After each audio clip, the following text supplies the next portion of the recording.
Hi guys, welcome back to my revival. I've known from the inception of my channel that my revival would probably include menu planning, meal prep, maybe canning, things to do with ingredients. Do I sprout beans? Do I bake? How I do things in general, going maybe on the diet and from the diet to maintenance, and how I fare in maintenance. And I knew from the beginning, if I was going to do all of that I would need a point of reference on my channel for where I started with the numbers. I mentioned that I'm part of the Mommysaurus challenge of taking on something that you find challenging or scary or intimidating, and I found menu planning intimidating. Well, all of this sort of works together now for me to make a video that I think I at least need in the books, as they say. These might not be the most exciting, fun visual things, and they might not be the most exciting because every time people talk about weight loss and they talk about calories, when we go to start talking about our macronutrients and our calories, a lot of times people's eyes sort of roll, so no. But I'm doing this for a couple of reasons. One is, I think it's important we learn the calories we actually need. Even if we don't follow calorie counts every day, I think it's an important tool to have sort of under our belt. And since I'm probably going to be using my weekly calorie budget all the time, I just thought it was important for me to make a video about it. I talked about taking on menu planning and how I need to figure out how many grams of protein I need a day, how to spread out my macronutrients for the day, and I kept talking about goal weight. But what I didn't say was the reason I need to find goal weight is because that's where all the math starts. The math that leads me to my weekly calorie budget, which would lead me to my daily calorie budget, which I would then hopefully spread throughout the day and try to stay within a certain range to maintain a certain weight. So first and foremost in taking on menu planning is to start my math. I need to know my goal weight. So what I wanted to share with you was how I determined my goal weight. Mine took a couple veers and turns that maybe some other people don't. I've lost now, I think, 363 pounds. So if you're losing 20 or 50 or 100 or 150, you might not have the experience of trying to decipher your goal weight. It might not be quite as complicated as mine was. So let me just go ahead and read what I typed up, but I wanted to make sure you could read along with me or take a snapshot if you wanted to refer back to anything that I might have done that might encourage you to do your research to find out, if you struggle with weight, what your goal weight might be. This isn't me telling you how to find your goal weight. I'm just going to tell you what I did to find mine after going through months of classes. And I've now had several medical professionals chime in. So this is how I determined my goal weight. First, I learned that my goal weight was really personal to me and not a number on a chart or what another person told me it should be, including doctors. That I should consider my goal weight to be where I feel comfortable and at a weight I feel happy at and comfortable maintaining. Not a weight I feel stressed out about maintaining. That I shouldn't be surprised if this number ultimately is higher than my original expectation at the beginning of my weight loss. And I also learned that goal weight isn't a dream weight. Dream weight isn't real or sustainable. Goal weight is. Then I asked myself some questions. What is a weight I can realistically maintain? What is the lowest weight I've maintained as an adult? How long did I maintain it? How old was I when I was at this weight? What is the highest weight I'm willing in maintenance to go up to? What is my weight right now, my age, and my height in inches? Okay, this part right here, what is the lowest weight I have maintained as an adult? I couldn't answer. The lowest weight I maintained as an adult, I couldn't come up with because I started gaining when my metabolism changed after a medical situation just shortly after getting married, and I didn't sort of attack getting back to my normal self right away or with any gusto. And so I started gaining right after marriage, and I kept gaining. So I've never maintained a weight as an adult. The only thing I had to go on was when I maintained a weight when I was a varsity and college level playing tennis player, and that was 151 pounds. And just so you know, going back to this goal weight, not a dream weight, I myself have never been a chart weight person. When I was never one of those kids, for instance, who was known as a chubby kid or the fat kid, anytime people say these labels. But just so you know, since I don't have any pictures to show you, I haven't dug any out, I wasn't that kid. I had a normal body. And when I was playing tennis, it wasn't quite, there was nothing, any excess weight on me, except I was muscular.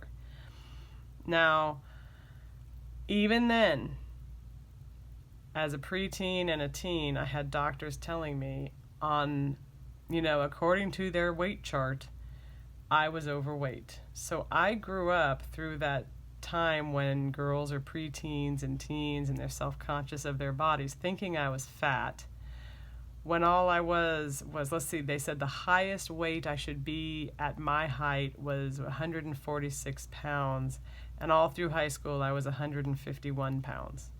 So everyone always told me to lose weight.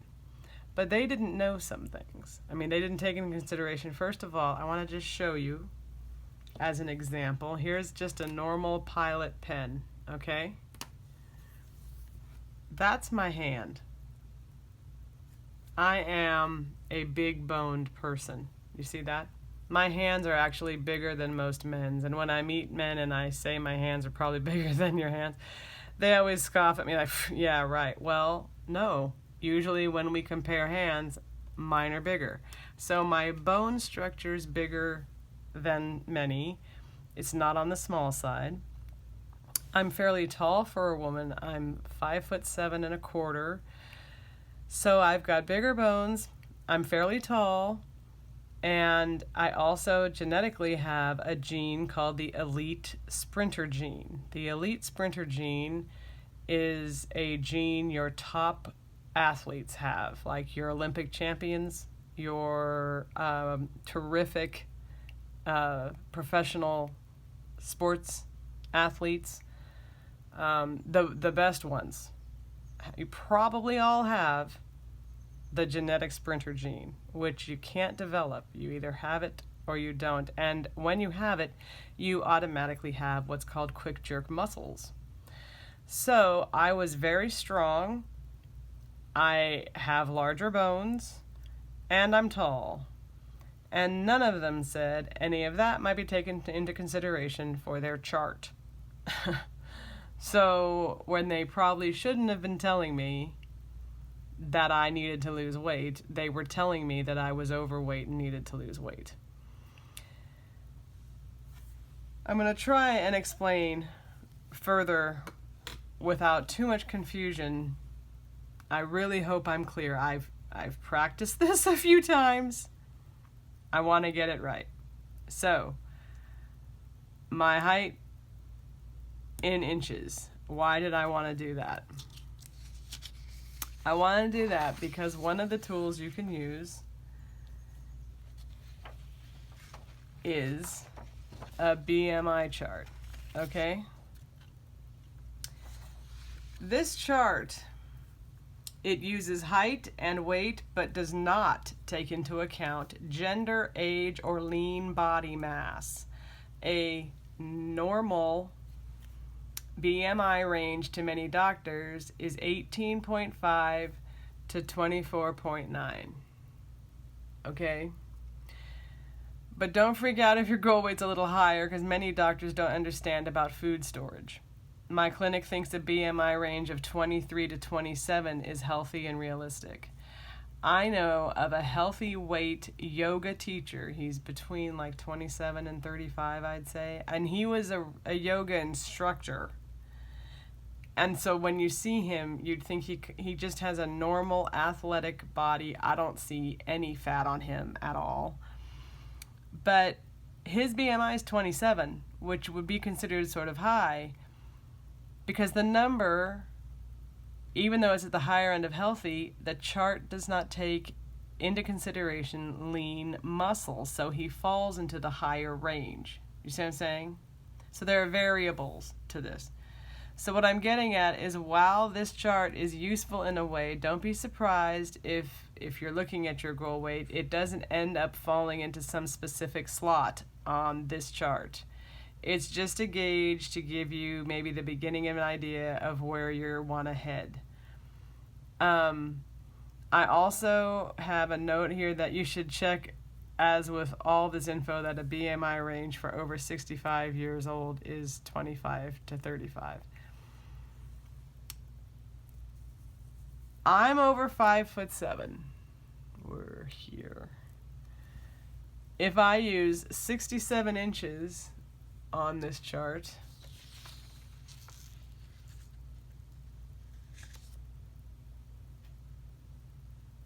I'll make sure it's not glaring. This chart says my at-risk BMI, or of 30, is 191, because my 67 inches is over here. My at-risk is the red column. 30 at 191 is my at-risk BMI. It says my healthy weight range is 146 to 172, body mass index of 23 to 27. Okay? That's what the chart says. But this is about a 60-year-old chart. About a 60-year-old chart, and it has its limitations. Now, I was also informed in my class, as something to take into consideration when you're working on your goal weight, is that if you're over 50, and I am, to add 5 pounds to my goal weight, because over 50 we get a combo of problems. Balance becomes worse, and bones become more brittle. So the buffer of the extra fat is actually important should we fall, so I added 5 pounds to my goal weight.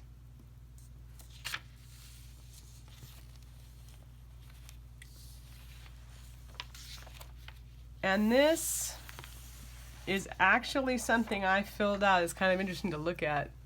I'm hoping the glare is not gonna knock you out there. The top.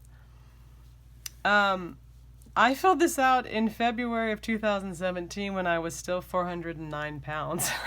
So it's my teacher made notes. So it was interesting though, because I answered the question about my weight when I started. I was 555.4, and I was then at 409. Right now I'm at 192.2 as of yesterday. I'm 50. I'm just over 5'7". You heard me say I'm at risk at 191. That's my BMI at 30. Healthy weight according to the chart, 146 to 172. But again, with what they consider normal and what might be something that's reasonable and healthy to maintain. So this question, again, even then I left blank, I wasn't able to maintain a low weight of any kind as an adult. But you might want to take that in consideration if you happen to be interested in doing this, to just start looking at what you want to get to.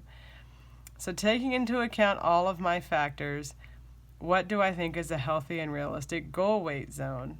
Okay, at the time, by adding those 5 pounds, having stayed at 151 when I was playing tennis as a teenager, I guessed I would aim for 160 to 165, which on this chart would put me right around here. The higher end, somewhere around 26 or so BMI. And I talked about the weight limit I was willing to go up to, but issues came up for me. This was done, like I said, last year, over a year ago now. And I wasn't anywhere close to goal. And you might be able to see, I'm sorry, my lighting isn't better. I'm going to move that a little bit out of the way. Can you see this part down here is a body composition test. I hadn't had that yet because you get it 15 or 20 pounds away from goal, okay?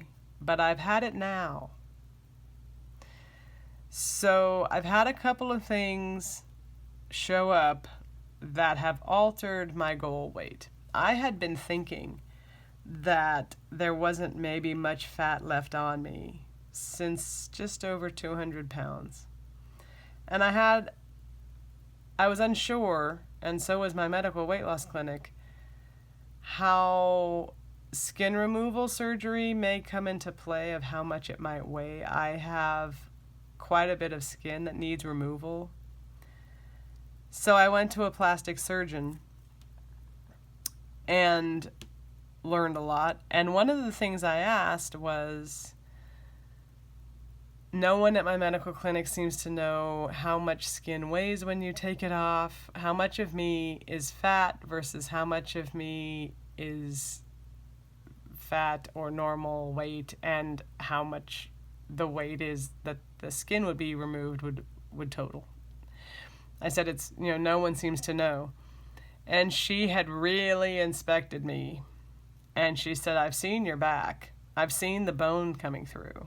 She said, I had told her that I was aiming for 160. She said, I don't think 160 is realistic. She said, I don't think you have more than 20 or 30 pounds on you. At that time, that would have put me about 175, 180 pounds. Okay, so this kind of went out the window when I saw the plastic surgeon. And I went back to my medical weight loss clinic doctor and I said, okay, the plastic surgeon says there's no way I can get this low realistically. And he said, I've been thinking for a few weeks that you're looking like, kind of thin or kind of gaunt, that I didn't think you had a lot more left. And I said, so this might put me at 175 or 180. And he said, yeah. And so they sent me to this body comp test where you have an evaluation.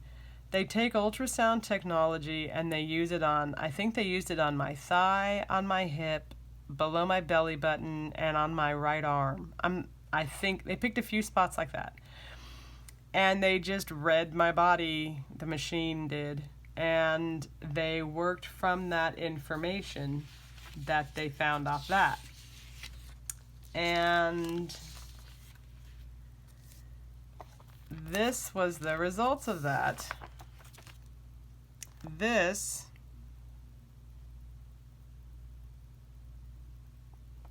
hang on.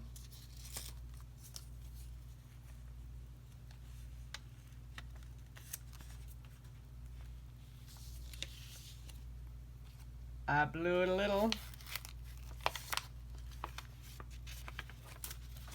Just a second.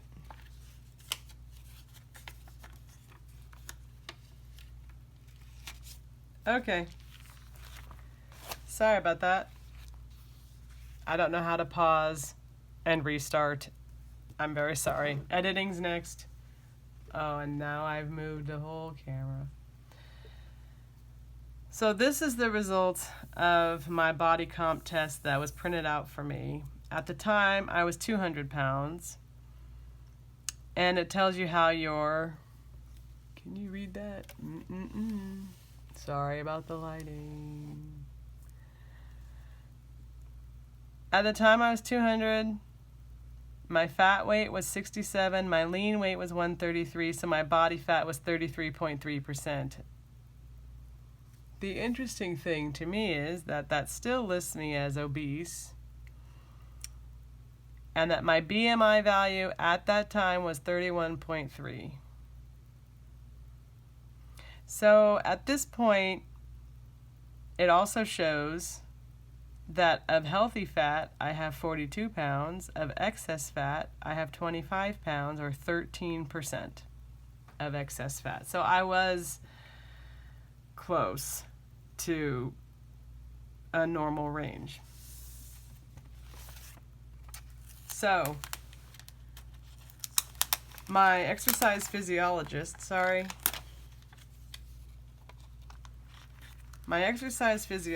who did this test for me, did some math,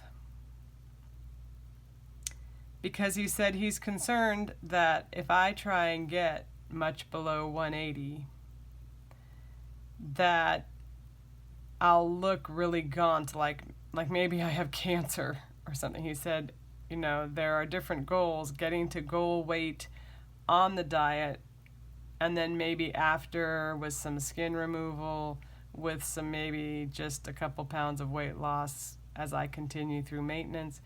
He said you may go down below 180, but if you go much below it now on the diet, you might look really like you're ill.